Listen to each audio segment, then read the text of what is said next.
warahmatullahi wabarakatuh. Selamat siang. Saya Fitri Angelina. Saya Sofiana dari kelas 12 TKP 1 SMK Negeri 3 Jepara. Kami akan mempresentasikan studi kasus dengan tema cara menghadapi komplain dari pelanggan yang berbelanja online. Banyaknya wira swasta yang memulai bisnis melalui media online bukan tanpa masalah. Banyaknya komplain dapat menimbulkan berbagai macam permasalahan dan keluhan. Lalu, bagaimana cara menghadapi komplain dari pelanggan yang berbelanja online? Mari simak studi kasus berikut ini.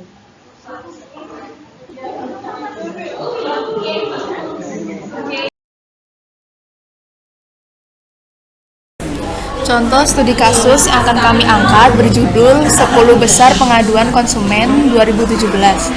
Yayasan Lembaga Konsumen Indonesia atau YLKI merilis jumlah aduan keluhan konsumen selama 2017. Dari 642 keluhan non-umroh yang masuk, ada 10 pengaduan paling besar. Belanja online menduduki peringkat pertama dengan penyumbang terbesar sebanyak 16% atau sekitar 101 aduan. Angka ini naik 7% dari statistik pengaduan belanja online tahun 2016 sebanyak 9%.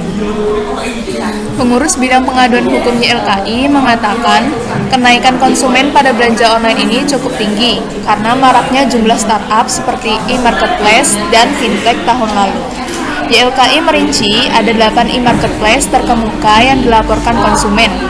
E-marketplace mendapatkan total keluhan yaitu 71 aduan, dan dari blog pribadi 8 aduan, dan media sosial sebanyak 6 aduan.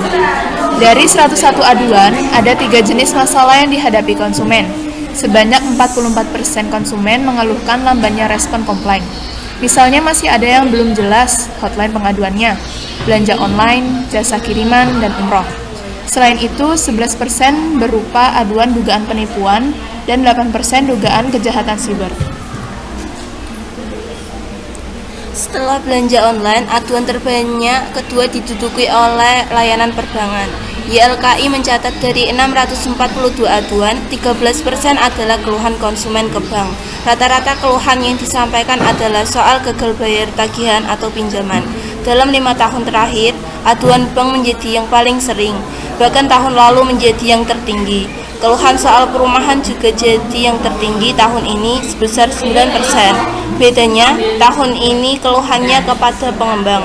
Sisanya di peringkat 4 ada aduan telekomunikasi sebesar 9%, listrik 8%, leasing 6%, paket 6%, transportasi 5%, otomotif dan TV kabel 2%.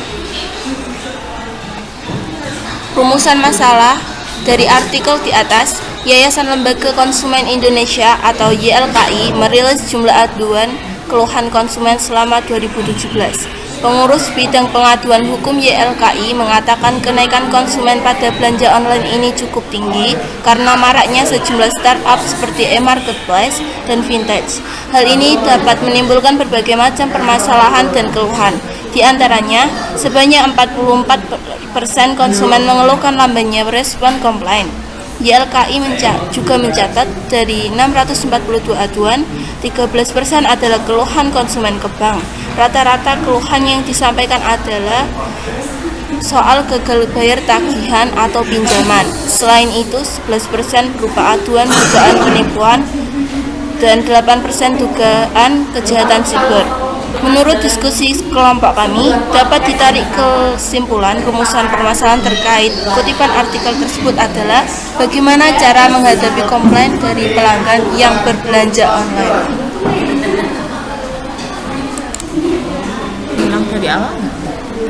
Untuk merumuskan masalah di atas, kami melakukan serangkaian aktivitas. Yang pertama, kami melakukan diskusi kelompok, dan dapat kami simpulkan beberapa hal, yaitu 1. Konsumer tidak akan memberikan keluhan jika pelayanan e-marketplace baik. Oleh sebab itu, adanya komplain dari pelanggan haruslah ditangani dengan mengidentifikasi sumber masalah pelanggan. 2. Pihak e-marketplace atau penjual haruslah menanggapi komplain pelanggan dengan mendengarkan secara seksama. 3. Bagi pihak e-marketplace atau penjual terkait lambannya respon komplain pelanggan, perlu dibuatkan SOP. serta perlu perbaikan terhadap sistem transaksi menggunakan e-money untuk mengurangi keluhan konsumen. 4. Bagi e-marketplace perlu selektif terhadap tindakan penipuan dengan memberikan persyaratan-persyaratan tertentu bagi penjual yang ingin menjual sesuatu di e-marketplace-nya. Dan bagi pembeli atau konsumen juga perlu selektif untuk kegiatan transaksi di e-marketplace. Selain melakukan diskusi, kami juga melakukan telaah referensi. Dari telaah referensi tersebut, kami memperoleh informasi sebagai berikut. 1. Proses penanganan keluhan yang efektif dimulai dari identifikasi dan penentuan sumber masalah yang menyebabkan konsumer tidak puas dan mengeluh. Kutipan dari Rizal dan Furianto. 2. Melakukan active listening, misalnya menanggapi hal yang disampaikan oleh konsumer oleh pos admin. 3. Membuat SOP untuk pelayanan customer service dan pencairan dana di e-money untuk mengurangi keluhan konsumen tentang lambannya respon komplain oleh Resi Oktavianisa Putri dan others. 4. Melakukan pengecekan lewat portal www.cek rekening ID yang bertujuan untuk membantu masyarakat mendapatkan informasi rekening bank yang diduga terindikasi tindak pidana untuk komplain dugaan penipuan oleh Tasya.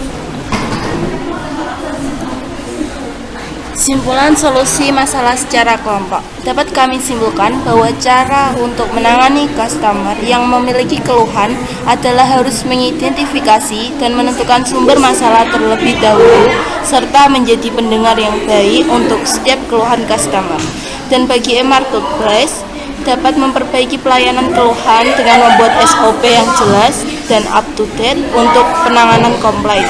Begitu juga untuk penanganan masalah pencairan dana e-money yang perlu perbaikan agar transaksi berjalan lancar.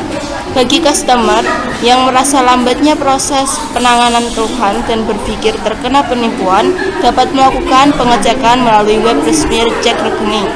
Refleksi di akhir pembelajaran pemecahan masalah. Mendapat keluhan bagi pelaku usaha merupakan hal yang wajar, karena setiap usaha pasti tidak luput dari sebuah kesalahan. Keluhan yang diberikan dapat menjadi bahan evaluasi agar usaha yang dijalankan semakin baik. Hal yang perlu diperhatikan oleh pelaku usaha atau e-marketplace adalah memperbaiki pelayanan sebaik mungkin. Demikian teman-teman hasil presentasi kami. Semoga bermanfaat untuk kita semuanya. Terima kasih.